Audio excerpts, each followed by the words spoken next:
अब आएंगे laws of negativity.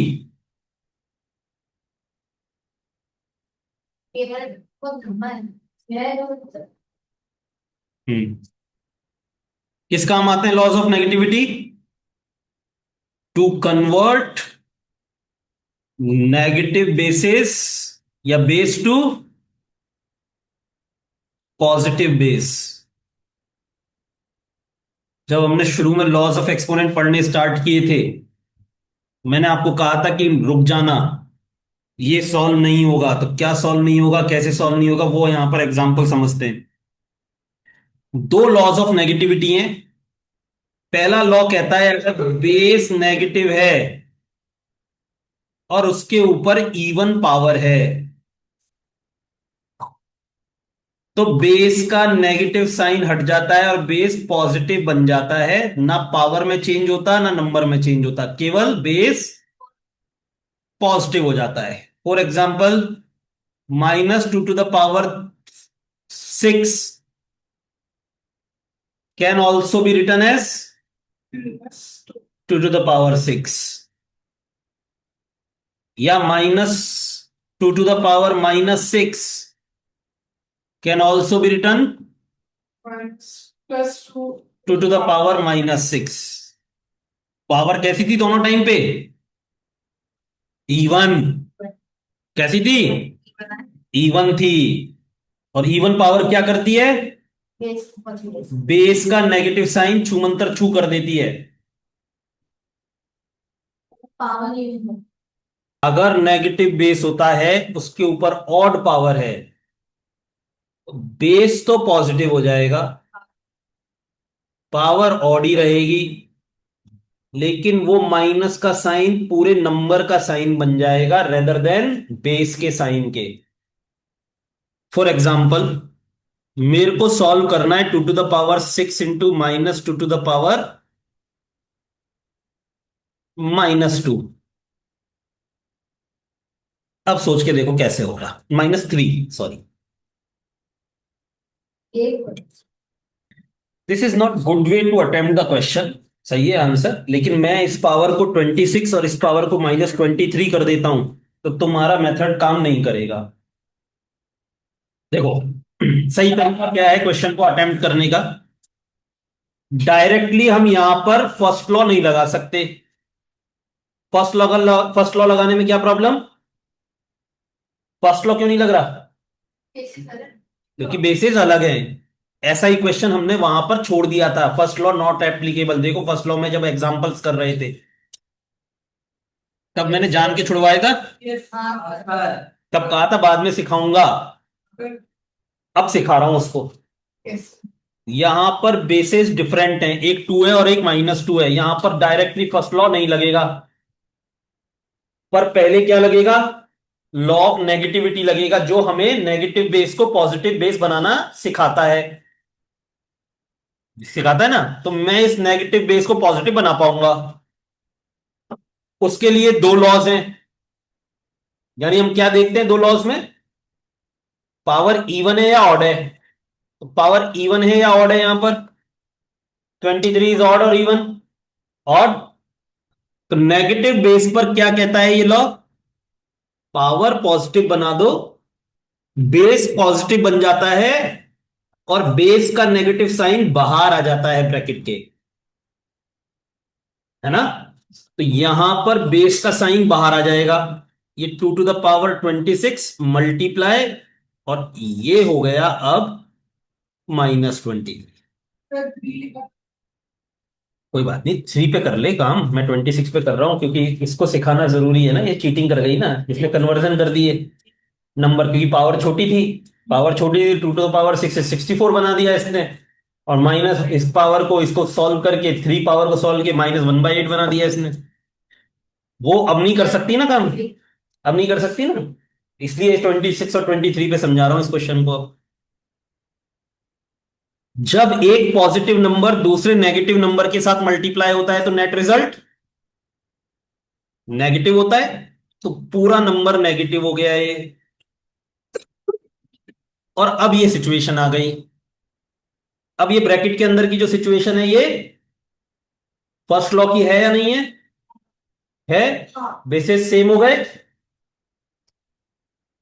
तो पावर्स विल बी एडेड। अब किसी के मन में आ सकता है, सर आपने तो सब्ट्रैक्ट किया, ऐड क्यों किए, कहां किए? ये प्लस ही है। जब साइन ओरिजिनली माइनस का था तो माइनस पुट करना इज प्लस। अगर मैं सब्ट्रैक्शन करता तो माइनस वाला प्लस में कन्वर्ट हो जाता। और अब ये नेट रिजल्ट क्या आ गया?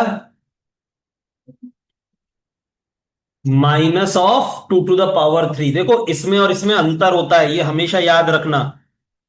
-2 to the होल पावर 3 और -2 to the power 3, इन दोनों में अंतर होता है। अब इस पर्टिकुलर एग्जाम्पल में तो अंतर नहीं है, इसका रिजल्ट भी -8 आएगा और इसका रिजल्ट भी -8 आएगा। प्रॉब्लम कब है?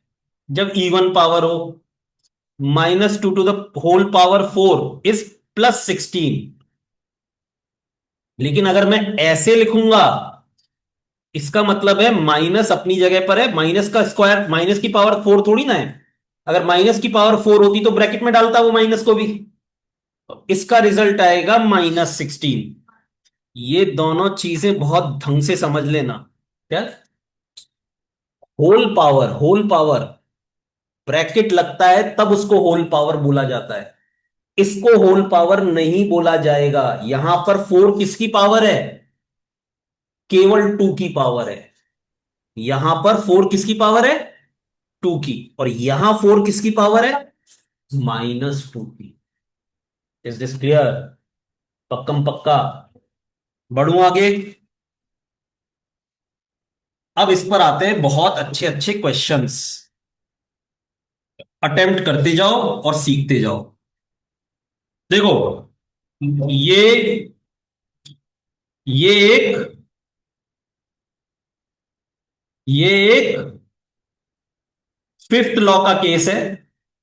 दो बेसिस, डिफरेंट बेसिस मल्टीप्लाई हो रहे हैं और उनकी पावर्स सेम है। Different base, power same. Fifth law क्या कहता है? फिफ्थ लॉ, दोनों के बेस मल्टीप्लाई हो जाएंगे और वो जो पावर है वो होल पावर बन जाएगी। 5 से 5 कटा,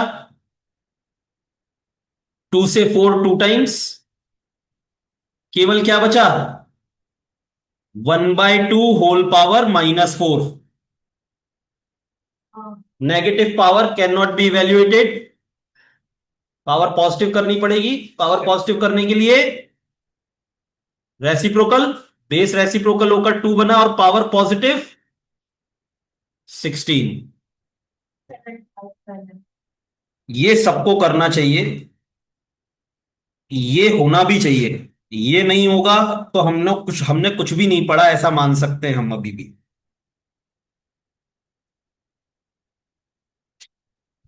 सबसे पहला काम होता है, अगर बेस कंपोजिट है तो उसके प्राइम फैक्टर करने हैं और फिर पावर डिस्ट्रीब्यूट करनी है फिफ्थ लॉ से। ये सबसे पहला काम होता है। क्या ये बेस कंपोजिट है या प्राइम? कंपोजिट, 3 कंपोजिट होता है। तो थ्री प्राइम। कैसा है? 3 प्राइम है, इसमें कोई चेंज नहीं। दूसरा बेस कौन सा है? 10। 10 इज कंपोजिट, इसलिए 10 की जगह क्या लिखा जाएगा? 2 × 5 होल पावर -5। और फिर 125 इज कंपोजिट। जब प्राइम फैक्टर्स करेंगे तो ये हो जाएगा 5 to the power 3। ये हो गया 5 to the power 3। ये 5 प्राइम बेस हो गया। प्राइम और कंपोजिट का अंतर पता है? ऐसे नंबर्स बेटा जो केवल अपनी टेबल में आते हैं, अपने से छोटे किसी नंबर की टेबल में नहीं आते, है ना, वो होते हैं प्राइम। जैसे क्या? 3, 3 से छोटे 1 और 2 की टेबल में, अच्छा 1 को हटा दो, 1 तो यूनिवर्सल होता है, 2 की टेबल में आता है क्या? 3 नहीं आता ना। तो 3 क्या है? प्राइम। फिर 4 के बारे में बात करें, 4 से छोटे दो नंबर है हमारे पास, 2 और 3। क्या 4 2 और 3 की किसी की टेबल में आता है? किसकी टेबल में आता है? 2 की टेबल में आता है, इसलिए 4 क्या है? कंपोजिट है। फिर 5 किसकी टेबल में आता है? अपने से छोटे नंबर की टेबल में आता है किसी की में नहीं, इसलिए 5 क्या है? प्राइम। कम कॉम्पोजिट क्या है? 6 कंपोजिट है, क्यों है? किस किस की टेबल में आता है? और 2 की में भी आता है ना? 7 प्राइम, 8 कॉम्पोजिट, 9 क्यों? शाबाश, अब सीख गई। तो यहां पर देख बेटा, 5 है तो ये प्राइम है, तो एज इट इज रहा। लेकिन 6 है तो ये कंपोजिट है, तो इसके प्राइम फैक्टर्स पुट करेंगे। 6 के प्राइम फैक्टर्स क्या होते हैं? 2 into 3। सही है। और ये पावर लग गई -5। अब बता, यहां तक कोई चीज है ऐसी है जो समझ में नहीं आई है तो बता। श्योर? ये 2 की पावर -5, 5 की पावर -5 और 5 की पावर 3। सही है। 5 की पावर -7, 2 की पावर -5, 3 की पावर -5। अब बोलो यहां तक कोई दिक्कत हो तो। अब power collection by first law and third law. First law और थर्ड लॉ लगाकर हम सेम बेसिस की पावर्स एक जगह कलेक्ट कर सकते हैं। पर शर्त क्या है? वो मल्टीप्लाई या डिवाइड ही होनी चाहिए, ऐड सब्ट्रैक्ट नहीं होनी चाहिए। सब जगह मल्टीप्लाई डिवाइड में ही है यहां पर। कोई ऐसा तो नहीं है ऐड सब्ट्रैक्ट में आ रहा हो। पावर का साइन की बात नहीं कर रहा, बेसिस की बारे में बात कर रहा हूं। सब क्या आप मल्टीप्लाई मल्टीप्लाई मल्टीप्लाई और सब डिवाइड हो रहे हैं मल्टीप्लाई मल्टीप्लाई मल्टीप्लाई। तो ये कंडीशन है फर्स्ट एंड थर्ड लॉ की। 3 कितनी जगह आ रहा है? 1 और 2, दो ही जगह आ रहा है। न्यूमरेटर डिनोमिनेटर में आ रहा है और विद सेम पावर आ रहा है। विद सेम पावर, तो ये को तो सीधे काटो खच खच करके। अगर यहां 6 होता या -6 होता तो हम लॉ लगा के दिखाते। लेकिन अगर एग्जैक्ट पावर है न्यूमरेटर डिनोमिनेटर में सेम बेस की, उड़ा दो तो 2 भी उड़ जाएगा। ये 2 भी उड़ गया।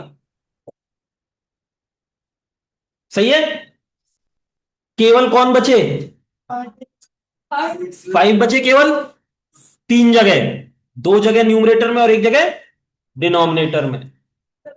कहां खत्म, कहां इकट्ठा करें? न्यूमरेटर में इकट्ठा कर लेते हैं सबको। 5 टू द पावर, तीनों 5 है, एक बार 5 लिखेंगे हम। अब इसकी पावर क्या लिखेंगे हम? -5